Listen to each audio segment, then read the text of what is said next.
So welcome everyone. We're so thrilled that you joined us today.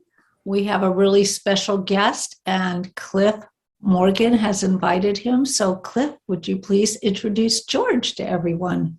Absolutely. Thank you so much, Peggy. So we are very graced today to have George Roberts discuss why multifamily real estate is a hot asset class to be in and the importance of knowing the market and how to find those amazing deals through technology, data analysts, and personal relationships. And with that, I will turn that over to George Roberts.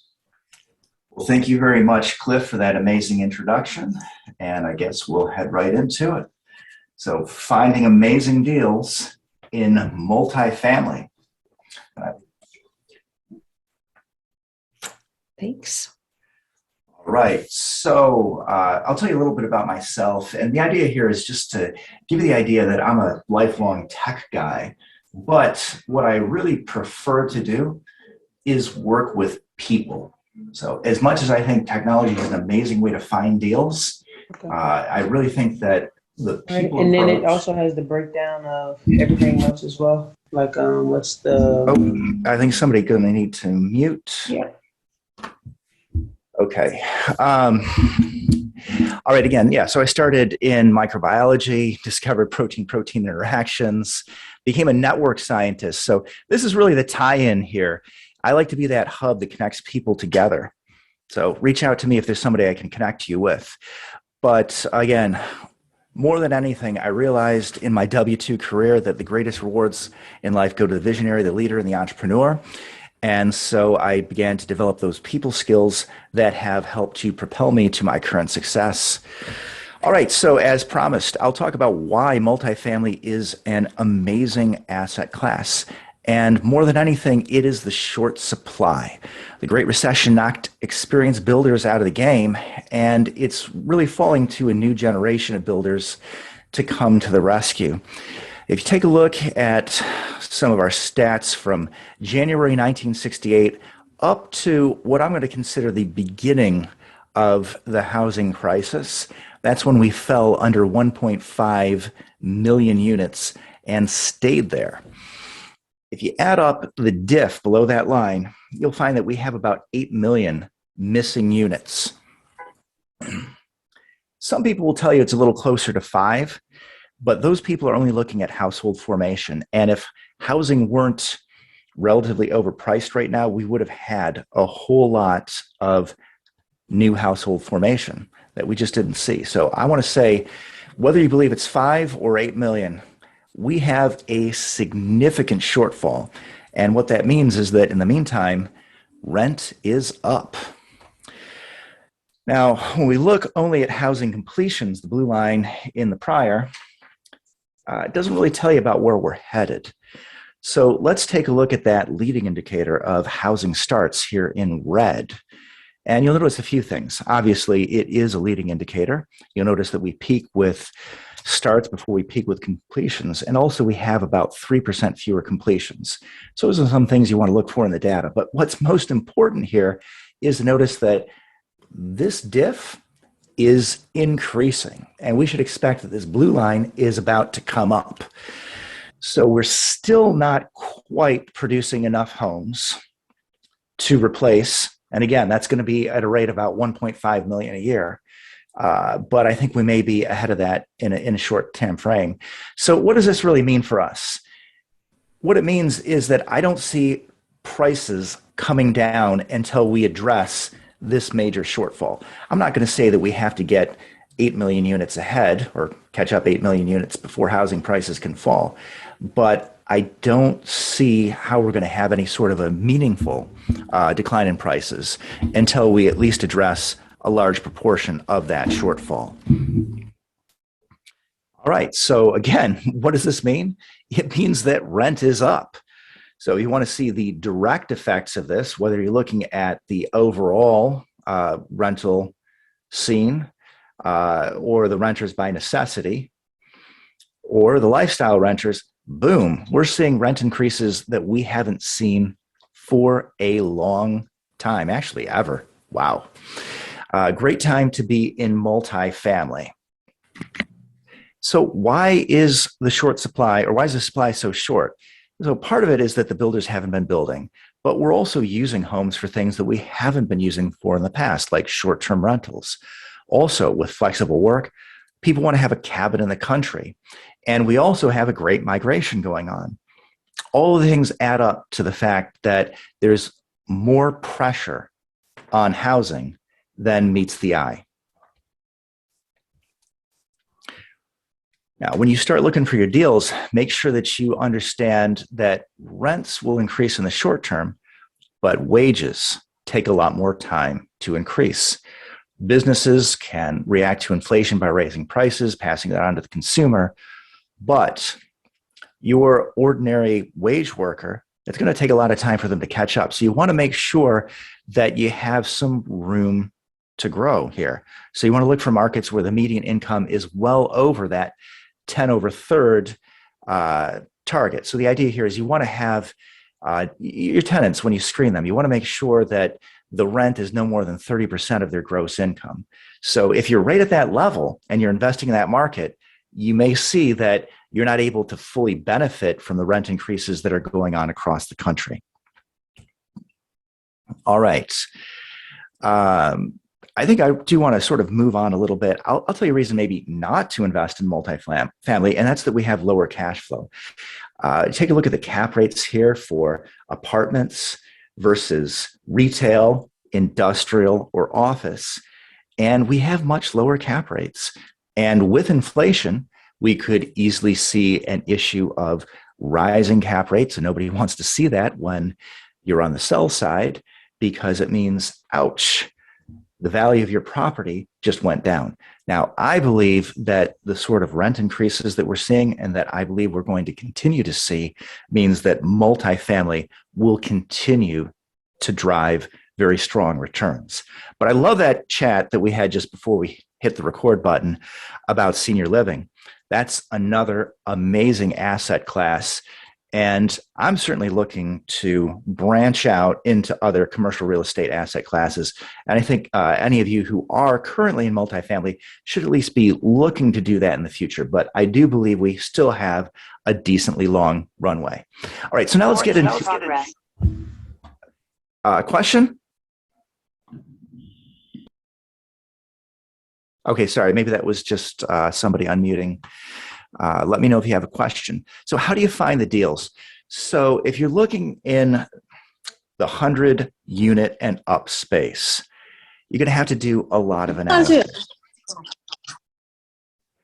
a lot of market research, a lot of underwriting. People say that if you underwrite 100 deals, you might write 10 letters of intent.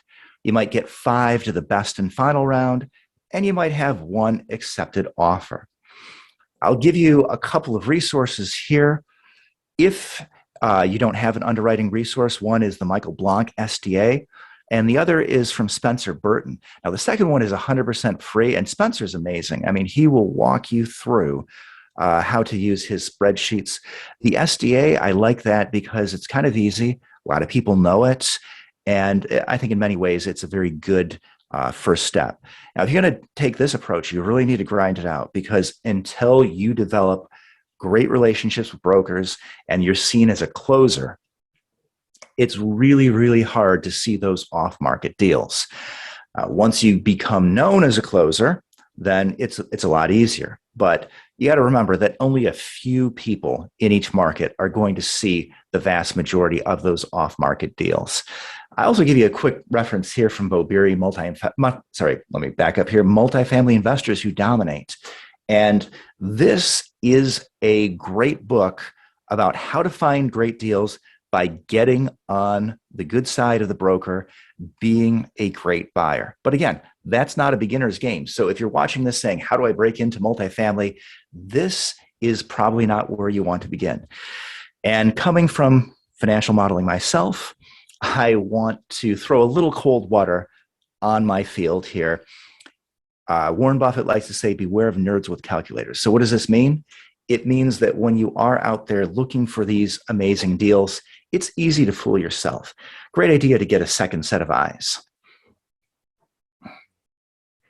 Okay, now here's my personal favorite way to find deals is relationships. And to do that, you're going to want to meet all kinds of people, property managers, people in the building trades, lawyers, property inspectors, etc. Go out and network. Now, among that entire list, I want to throw this out to the group. Who thinks they know who is the most important group of people there on that list?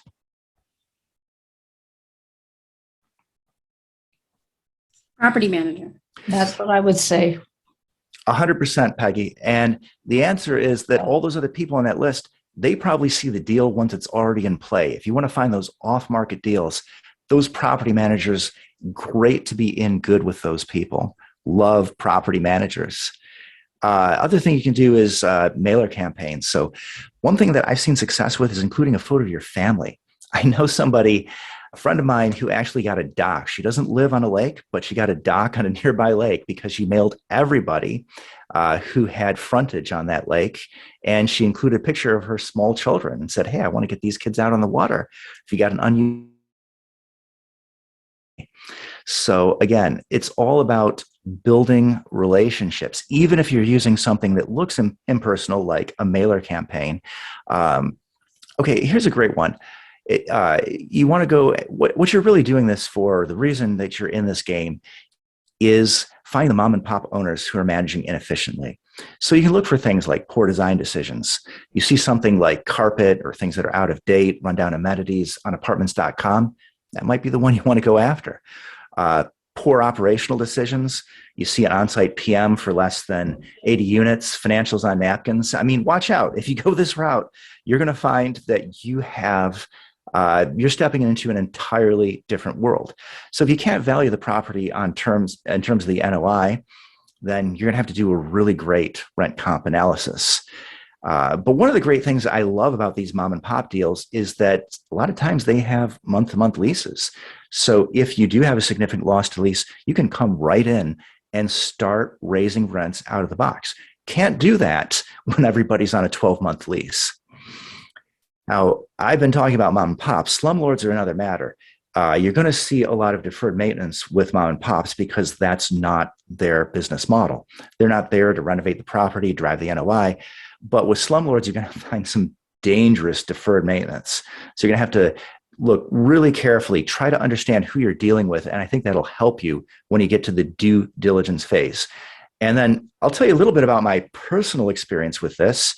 I found a great deal through one of my contacts using the relationship method. Recording in progress. And I also got to be a co-GP on a deal from going through Yona's LinkedIn CRE challenge. Somebody just literally reached out to me and said, hey, we have some trouble here. We're looking to raise some capital. Would you love to come on? And I got to do some capital raising and some asset management for that, all literally just from LinkedIn. So I'd like to give you a quick case study. So this is a deal that closed. I'm not here to promote anything, but I really want to show you these deals look different. So it's a small deal, 34 units, 5 years in the making. The man in the lower right corner is the deal finder, my friend Tom Kirkpatrick. He was in contact with the property manager / handyman for 5 years. Made a couple calls. 2 weeks after the second no, he got the inbound call saying that they were ready to deal. So again, if you're willing to play the long game, if you like people, you can find some amazing deals. And so look at the design decisions here. We had carpet everywhere, literally up to the commode in a couple of units. You know, old light fixtures, no light fixtures, cabinets that were in poor shape but could be repainted. You know, a lot of the same things you may find in other deals. But also, talk about a loss to lease. We were able to raise rents from $650 to $900. And now when I talk about the importance of validating those rents, okay, we actually put out a Facebook marketplace ad. And I want to say this is probably one of the brightest things we did. During the due diligence, once we had it locked up, we just took the old pictures and said, would you pay to live in this place? And we validated that we can raise rents 38% right out of the box. So when you add to the fact that these mom and pops, they don't charge rubs, they're not charging pent rent. Again, these deals look different. And, you know, you might say, hey, it's a 34 unit. I like to play 80 units and above. That's fine with me. But again, not every method of deal finding is for everyone. So again, if you're willing to work really hard to find one of these gems in the rough, find some amazing things. Now, here's another thing I love: hotel conversions. I haven't done these, but I have some friends who have. If you're willing to do what others will not do, you can find deals that others will not find. I've been told that if you call 10 hotel owners, you might find 3 that are willing to talk to you, and you might find 1 actual deal. Now, if you go this route, remember, the rent comps are literally all you have. You're not going to operate it as a hotel if you're going to do a conversion. So that T12 is absolutely useless to you. Another thing you're going to have to do is make sure you get out of that franchise agreement, because if you think you're going to do a conversion, but you're working with a franchise, you don't get out of the agreement, boom. You're going to find that you're operating a business that caused the last owner to fail. You may fail as well. And remember, this is a heavy lift. So I say, if you're willing to do what others will not do, a lot of times you're getting this property for a song, and you're going to find that your construction budget may be as much as the purchase budget. So you're going to have to go through a long approval process. And remember, if you buy a 200 unit apartment, you're probably not going to find that your market can afford or absorb, I should say, 200 studios. You're going to have to knock down a lot of walls unless you have a whole bunch of suites. Even then, you're still going to have to knock down a lot of walls. Okay, I think we're running a little bit long. I think we got about maybe just a few minutes. I'll show you a little bit about knowing your market, and then I'd really love to open it up, and I can actually demonstrate a lot of these things. Anybody's interested in these technologies, we can go through that. What I like to do is I go to Etsy, and if you can see my walls right now, I have all of these market maps. Know your neighborhoods, know them in detail, and I find that buying a map like this might be, 20, 30, or $50, but particularly if you're an out-of-state investor, money well spent. This is a Google map I put together, really simple. You just click these 3 dots and you load up the address and you load up the label that you want for each address, and boom, Google does all the work for you. If I want to know where the multifamilies from roughly 10 to 70 units are in Orlando, got it. If I want to buy if I'm looking at a portfolio, that's another great thing to do. You might find some smaller multifamily, but hey, if they're all on the same street or they're 1 or 2 streets over from one another, that can be as impactful as buying a larger multifamily. It's really easy to use Google Maps. A quicker way to do this probably is through City Data, and this is a totally free way to go. Go to city-data.com. You can see over here on the right. And there's a filter there, and you can find housing units and structures 50 or more, for example. And you can also find, I think, 5 to 10, 10 to 50. I think there's even like a 2 to 4. So this is a great tool. You're going to notice, wow, is it any wonder that it's your downtown area that has your 50 units or more in Orlando? But it'll help you to focus on the areas that have the sort of unit count you're looking for. And again, I don't think we're going to go into great detail on this, but if you're interested, we can go a little deeper. Here's some other great free resources. You can go through Neil Bauer's Real Focus course at Udemy. That's udemy.com/course Real Focus, all one word. It's totally free. And the best thing about Neil Bauer's course is that he's using free data. So you won't have to spend a dime. And in 5 minutes, you can know plenty about that area. Now, one thing he doesn't do is I think he likes to use a small number of data sources. If you want to know about crime, I would head to Neighborhood Scout, another free resource. And if you go through his methods, you can get something like this. And I've extended this a little bit. I can show you the extensions if you're interested. But everybody's looking at the same things: population growth, income growth, home value growth, crime, and job growth. Doesn't matter who you list or who you speak to, they're going to list at least 3 of those 5 factors. And this is just one way of doing it. And I think I'll do this just really quick, if you don't mind. Case study number 2. So when you go through these initial analyses, these are designed to basically prevent you from losing big. You're going to find a lot of areas where your initial analysis may sort of say no. Like if you look at my property over here in Orlando, the poverty was like 32% for that census block, and the crime was super high. So I sort of went a little deeper because we thought we were getting a good deal. and we wanted to make sure that we weren't going to get burned. So we noticed that the neighboring areas had low crime. It was bordered by a lake to the east. We had fences to the north and south, and each of the neighboring apartments had been repositioned. Now, this is not the sort of thing that you can find in 5 or 10 minutes of Googling or looking through some statistical database. So, look at the crime. You can see, ouch, that's a high crime area, but it's bordered by lower crime areas. Can't see Edgewood here because it's outside of the city proper. But I took a look further. Wow, it's a little better than Florida on average. And we've sort of been validated. So this is our zip code, and we got to see like a 35% rent increase.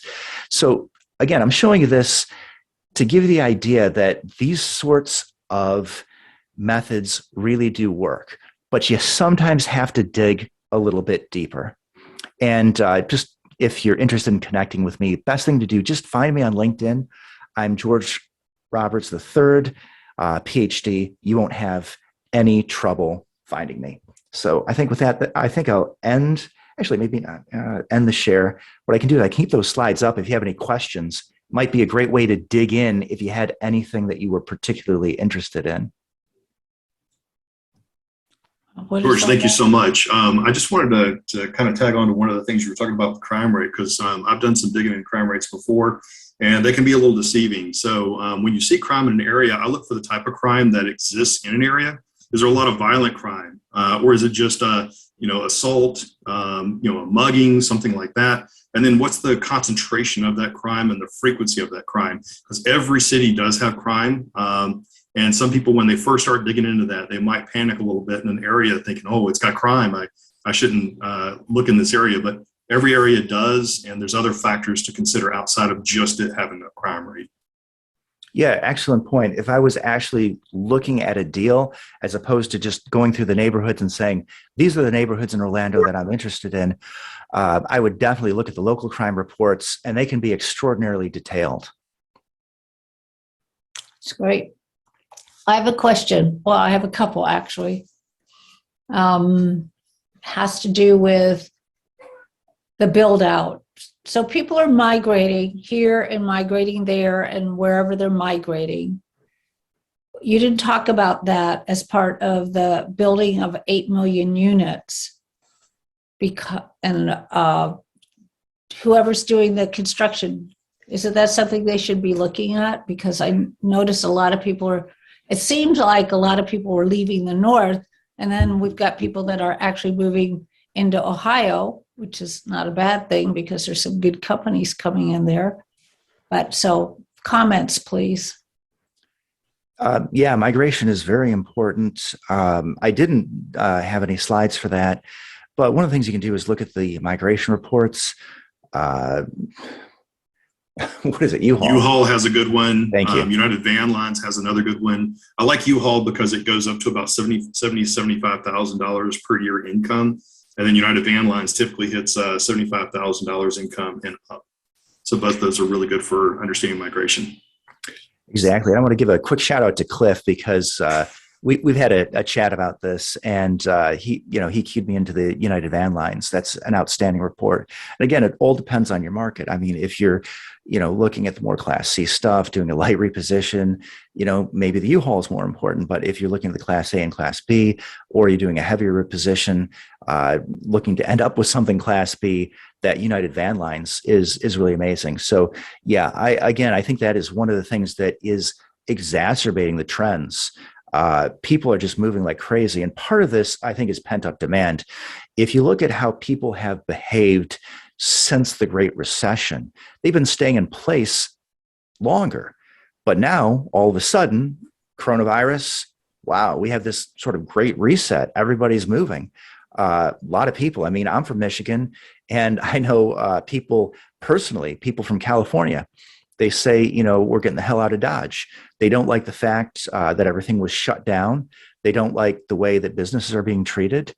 And even in Michigan, where we don't have rent control, I'm concerned about investing in my own home state because there's always talk of rent control. So yeah, great migration is underway. And that is certainly exacerbating the housing pressure. And another question, and could you stop sharing your screen if you wouldn't mind? Sure. so we have the, now I had it, boomers. We have the boomers, but the boomers are leaving. They're leaving the worlds, moving to a different world, shall we say. And there's a lot of them. Do you think that as they pass away, that this will affect this particular kind of market? Absolutely. I think demographics are huge in real estate. And if this was my presentation about diversification, I would have spoke more about senior living and how that's truly driving, an amazing transformation in real estate. So I don't know if I have a whole lot more to say about that. Maybe someone from the audience. So with baby boomers either retiring or passing away or moving into assisted living, the populations behind them really haven't been keeping up, with the exception of the millennials. And millennials aren't moving into the same type of properties that were owned by the baby boomers. So they're looking for smaller places, less square footage, lower cost to live. So it's going to create a very large gap in real estate. And, couple that with the fact that we're not building enough homes to keep up with the demand that's out there right now. It's creating a challenge, and it's going to be pretty big. I think, I don't know, this is just my opinion, George. We may actually see a glut of homes in about another 10 years. And the reason I say that is because those millennials aren't going to be moving into those homes that the baby boomers had. And then we're going to have an overabundance of homes in the market. Yeah, you can see that also. Yeah. Sorry, go ahead, George. Yeah, it's With typical. the building trends. Oh, sorry. Peggy, go ahead, please. No, I was just saying that's typical. Part of what happens in the real estate markets is there's something called cyclical, and this kind of thing does happen. Yeah, Brian. And then there's Clarence. sorry. Clarence has a question. Well, I had a question, but it sort of left me. When you were talking about privately owned housing units, one of your graphs, yet your presentation is on multifamily. So I think you were saying that there should be 1.5 million per year new construction for privately owned housing units. And it Yeah, been way that's our behind long that. run average. Okay. So are you saying that we have a shortage of multifamily housing units right now? Well, yes. Again, looking at economics as being the study of scarce resources with alternative uses, I don't think it matters tremendously much whether it's a single family home built or multifamily unit in terms of the shortfall. Now, to sort of piggyback on what Cliff and Peggy were saying, we've got demographic trends from both the young and the old that are amplifying this renter nation trend, whether you're downsizing because you're older or whether you're younger and you just like that sort of city living. I mean, we'll have to see if that trend reinstates with COVID. But again, younger people like to be renters. So one of the things I didn't show you was the details from the housing starts. And when you look at that, it's really been growth in multifamily that's driven us back up to close to 1.5 million housing units per year. Right. There's been a tremendous amount of multifamily construction, correct? Absolutely. As a percentage, way in excess of the historical amount of single family, for sale housing. Absolutely. Yeah, and I think that's very important. I like Cliff's point, in 10 years, considering the cyclicality, we may be in a very different space. And, again, there's going to be some obsolescence, here, there, and everywhere. And hard to say what's happening. The world is changing. It's changing quicker than ever. Technology, demographics, etc. Yeah, Right, actually, and go ahead. the other thing on that, George, is today the millennials may not want to rent, but once they decide that they want to actually settle down and have a family, they might decide they want to buy. So we're not going to know how that, we'll have to watch to see as they grow up what, because of how they're trained or what their background is or whatever. So it'll be very interesting. Brian's shaking his head, but he's wants to make a comment. Yeah, Brian wants to tell us about the metaverse. So you want to jump in for a second? Yeah. Hey, I don't know what age group here. I'm probably the youngest one. Graduated high school in 2009. And so I'm kind of in between right now. What we're seeing right now from the millennial side is that careers are a big thing, right? And as Peggy said, I agree with you. They love to rent. And hopefully they change their mindset on owning a home. But right now they're going, hey, I just want to rent. And having kids is not on their forefront right now. We're seeing birth rates, right, decrease. And people look at millennials, right? My mom's coming at me too. Have kids, right? And we're not seeing that overturn. And you're seeing a lot of millennials go, I can't afford a kid. I'm not going to have a kid. I'm going to rent, pay my money. The boomers are leaving behind a lot of wealth, though. And I will say that, like, as they're leaving the workspace and passing on, that wealth is being inherited by us. And hopefully we're knowledgeable enough, I'd say me and my generation, to do the right things with it in order to create that strong, that strong economy and maintain that for the American economy, at least. We hope so. Doug? Yeah, I guess just to piggyback on the last thing that Brian said is, I am, it's my goal to leave a legacy as well for the next generation. I just hope that it doesn't get squandered, because there's not a whole lot of, I'm not seeing a whole lot of wisdom being done by the vast majority. But George, you mentioned, you said a phrase that I hadn't been able to pick up on just yet. You said a couple of times, I think, that the apartments or the properties were repositioned. What exactly does that mean? So essentially that means that you're doing renovations, and it is one of those $5 terms. You might have to rename the place because you go out on Google, you go out on apartments.com, and it's been trashed. They say, it's terrible, don't live here. And so it's really all those things. It's bringing in a new tenant base because you've managed things better, even marketing better, right? So it's everything from renovation to marketing to managing the online reputation. But again, just one of those $5 words that we seem to have accumulated in commercial real estate. Gotcha. Yeah, I'm actually invested in a multifamily that when they bought it, it was called Oakgate, and they added the name. So it's now Oakgate at the Lila at Oakgate or something. Yeah.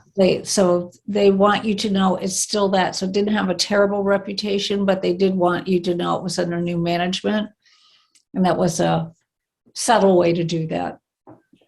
Is it just another term of saying rebranding, or does it carry a different connotation to it? I think it's both. I mean, it gets rid of your old reputation. I mean, you're not the former owner, right? So in a sense, I think that's entirely fair that you shed that like snakeskin if you're going to come in as the new sheriff. But also, I mean, a lot of times, one of the things is keeping a place down. I mean, if you got a rickety fence out front, I mean, I've made that improvement, made a huge difference, or just putting a new sign in. Can make a huge difference. So, I mean, I think it's like an all of the above sort of thing. Gotcha. Yeah, I've seen where they, when they talk about doing the renovations, that they do everything on the exterior first to make the curb side look better, and then they continue on the inside. Sure. Love it, Nika. That's got to be the number one principle of reposition. Start with the external, because, you might have the best interior on apartments.com, but if the exterior doesn't look right, Drive up and they're going to turn the car around. That's right. They're never going to make it out to that rental office. Okay, Clarence has another, and then Cliff has another. I'm wondering if George is a syndicator himself, and if so, does he have any deals for us? All right. Well, I was asked to avoid the self promotion, but if you're interested in talking about that, not at this time, but I am a syndicator, and so it's a great business to be in. Love it. It is. Cliff? So I had a couple of questions. So one, I didn't realize that, and only because I just don't know, that when inflation goes up, that can also drive cap rates up. Did I understand that correctly? Oh, absolutely. I mean, the way I look at it is that we don't have much of a buffer. And by buffer, there isn't much of a diff between the cap rates and the interest rate. I'm sorry, not the interest rates, the mortgage rates right now. And people are not going to want to be uh, uh, negatively leveraged, right? I mean, one of the great things about real estate, of course, is that you can make money using other people's money. And that's not just the equity, like Clarence was mentioning on the syndication side. I mean, you're making money off of the borrowed money too. And once that, I mean, I'm speaking about that as if it could go away. That's not going to go away. If those mortgage rates come up, I think that the cap rates have nowhere to go. And it's going to be a brave new world. So it's hard to say. I mean, we've been saying for years, mortgage rates are going up. And just look at it. Every year they've come down. Then we had the coronavirus. They went down lower than anybody expected. Now we've got turmoil in Eastern Europe. And it's questionable, again, what'll happen. One thing nobody's mentioned yet is the fact that the U.S. national debt is so large. What can the Fed really do? Or I should say, how much latitude do they have? Not as much latitude as Paul Volcker had. So it's hard to say. But again, there's serious danger of those cap rates going up. And again, if they do, the only thing that's going to save us is the fact that I'm thinking rents are going up more. But anyway, I did a lot of talking, Cliff. I don't know if I really answered your question. Kind of, and I wanted to kind of dovetail off of that on a couple of points. So one, if the cap rates are going to go up, well, let me back up. Interest rates have been kept down a lot by the government. The government's been buying a lot of mortgage-backed securities now for a couple of years. And by purchasing the mortgage-backed securities, they've been able to artificially keep the interest rates down. And that's very concerning. And right now, in this month, they're expected to stop purchasing mortgage-backed securities. And in January, they actually started offloading some of the mortgage-backed securities that they were holding. So that definitely means interest rates are coming up. And then JP Morgan just released an announcement last week that they do see an increase in interest rates for 9 consecutive periods. So we are going to see some rates increase. With inflation at all-time highs right now in 40 years, it's impacting the average family that earns $70,000 per year. About $200 per month as a hidden tax. So that's also very concerning. So when you're talking about 30% of what they're currently making and being able to afford the rents, that's definitely got to be a contributing factor as well, because it's no longer just 30%. It's also going to be the impact of inflation to what they've currently been paying, and if they're going to be able to afford to have a rental increase. And then the other concern is in markets of heavy migration, states like Florida, Texas, and also Tennessee, where people in Florida have come from New York, New Jersey, Connecticut. People in Tennessee have come in from the Northeast and the Southeast. I think we just lost somebody. And then also with California migrating into Nevada and Texas. I mean, the rents are going to raise only so much. Now, right now, we're really not seeing a lot of rental controls being put in place, but I really think that's going to change in all states, not just a handful, because rents in many states of heavy migration have gone up substantially. As you stated earlier, about 35%. In Miami, it went up 35%.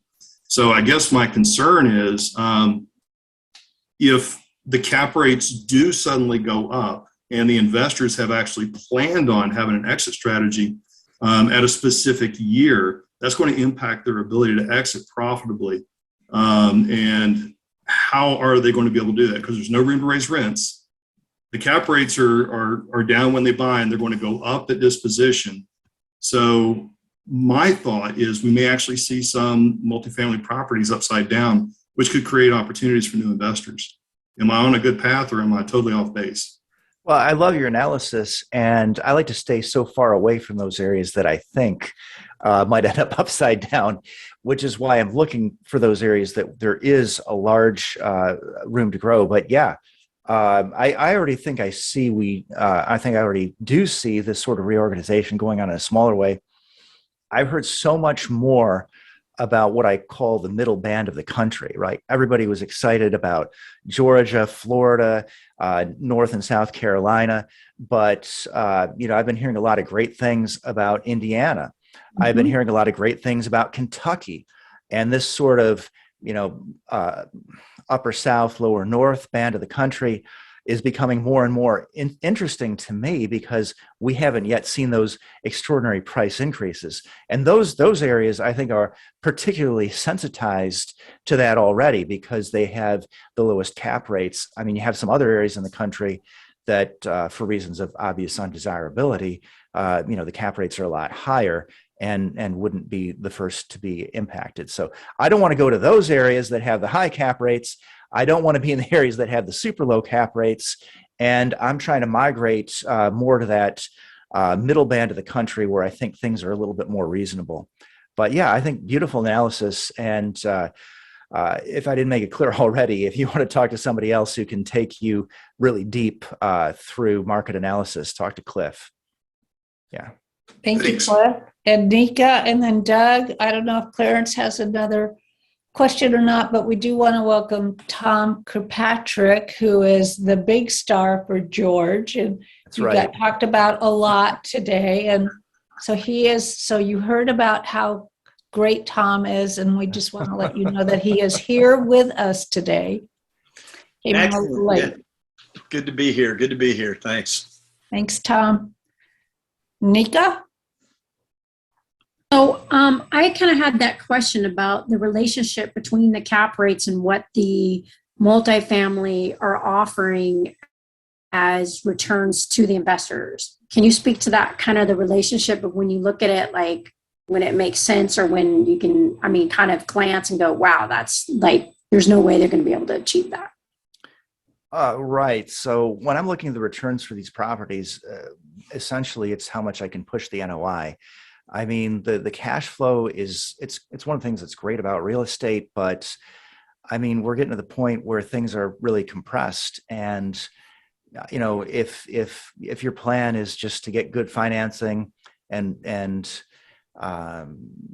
collect the cash flow, I mean, I think those days are completely gone. So if that answers your question, Nika, I mean, to me, it's all about how you're going to run the property more efficiently. So whether that's renovations or operations, it's so compressed. I mean, it's nuts.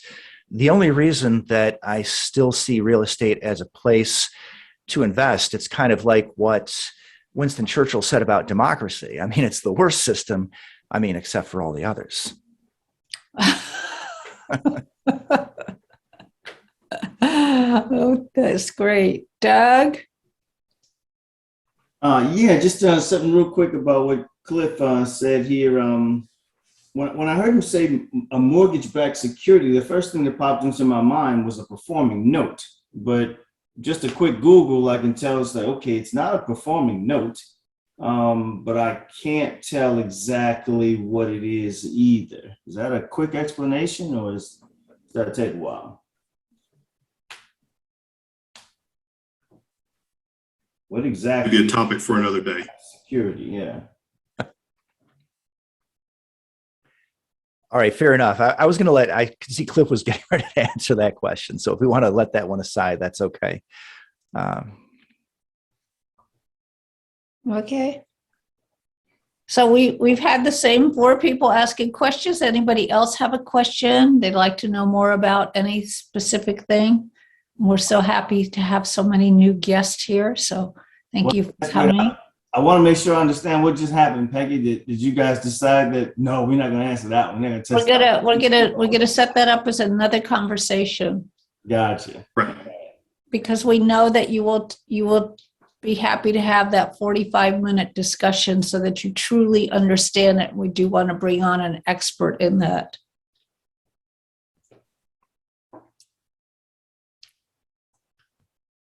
Cliff, do you want to give him a quick explanation? I'm probably not the best qualified to go into that. I just understand the direct correlation of the government actually purchasing mortgage-backed securities and that actually keeping our interest rates low. And also the 10-year treasury has an impact on our mortgage rate. So it's a combination of the two. It's not just one, it's both. But you know, the fact that the government is looking to discontinue the acquisition of the mortgage-backed securities and also offloading those, that's going to have a significant impact on our mortgage rates. And we're not going to have low mortgage rates anymore. They're going to go up, and you have that, and then plus inflation. A lot of people are going to look to rent because they're not going to be able to afford to buy a house right now. Not until we begin seeing a correction in the housing market. And there are other factors. That's a different topic, but I don't think we're going to see that change.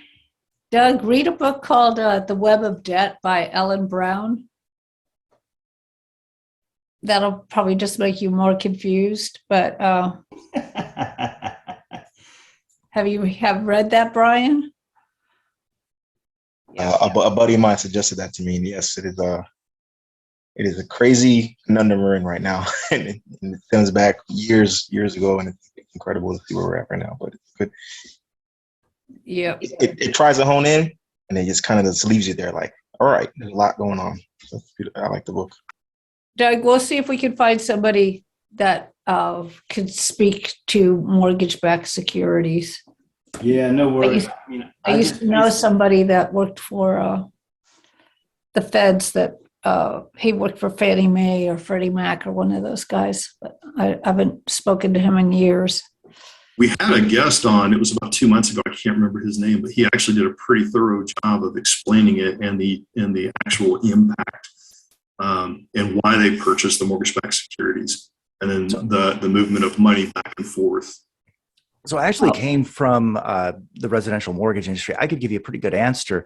I just want to make sure we have a chance to talk to everybody and get their questions, because I know Peggy wanted to take some questions offline, but essentially it creates liquidity. If you're going to originate a mortgage, you've got to be able to sell that to somebody on the secondary market so that you can regenerate your capital and that you can go back and originate more loans. And generating that secondary market, it's been estimated, reduces our mortgage rates by about 1%. And that's even before we consider what Cliff was discussing, which is this quantitative easing, the government actually buying these bonds and driving down the interest rate even further.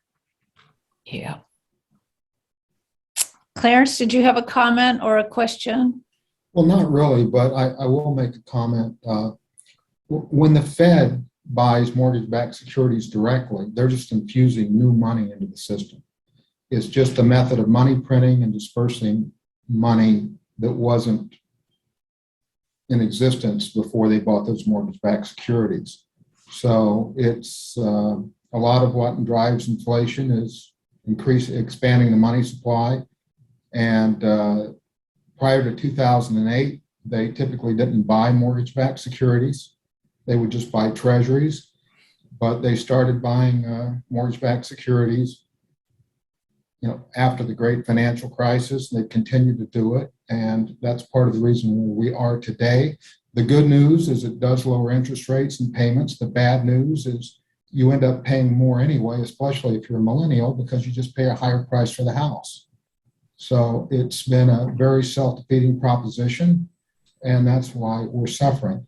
Also, a mortgage-backed security, just think of it as a huge package of loans that well, it could even be one loan, but they just, rather than selling the whole loan to financial institutions or individual investors, they just package them, slice them and dice them, as they say, put them into different, well, I'm trying to not use financial language. Like derivatives? Yeah, tranches and derivatives. And they just sell those to investors, be it individuals or sovereign wealth funds or through your pension plans. They're just buying these packaged loans, and they do it. The reason they buy them is they want the yield off the loans. The reason they sell them is, as George mentioned, is to increase liquidity to to get new money to reloan. And so it's just a cyclical system. Yeah, by packaging them like that, essentially it commoditizes the loan. So if you had to look through every mortgage to see, do I want to buy this one? Do I want to buy that one? That's a lot of work. But you can say that when you're buying, like FNCL 3.5, I mean, you know what you're getting because the rules are defined. That's another thing that helps to create the liquidity. Because again, you don't have that heterogeneity. You don't have to do a ton of due diligence on the particular loans that are in the security. Well, that's the hope. Yeah.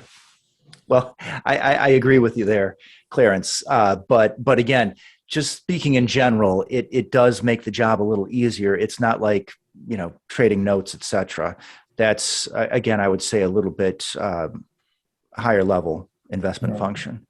But I feel like we're on a mortgage-backed securities tack. Yeah. I was afraid. I wanted to give a That was good another answer, reason why I but- wanted to table that for today because I didn't want to derail. Okay, well, I'm sorry. I think that one was my fault. I came from finance. Can't help it. Yeah, so, and Nathan does a lot about notes, so he probably knows a little bit about that also.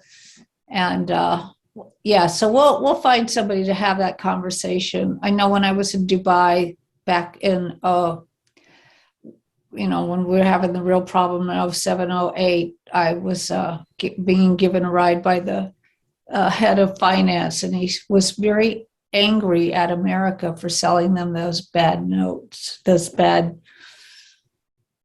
mortgages.